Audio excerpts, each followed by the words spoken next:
Hello everyone, welcome back to our channel Guide Hub. Today in this video, I'm going to guide you guys on a step-by-step tutorial on how to turn on live captions on Android. In order to turn on live caption on Android, first you'll need to open Settings app.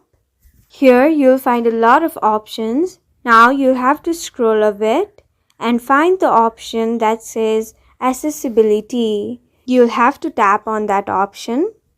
A lot of options will pop up on your screen. Here you'll have to tap on Hearing Enhancements. You can find the option that says Live Caption. You'll have to tap on it. And you'll find a toggle button to use live caption. You'll have to toggle that button. And just like that, your live caption option has been enabled. This was an easy step-by-step tutorial on how to turn on live caption. Thank you for staying till the very end of this video. I hope this video was helpful for you. If this video was helpful for you, don't forget to leave us like, share and subscribe.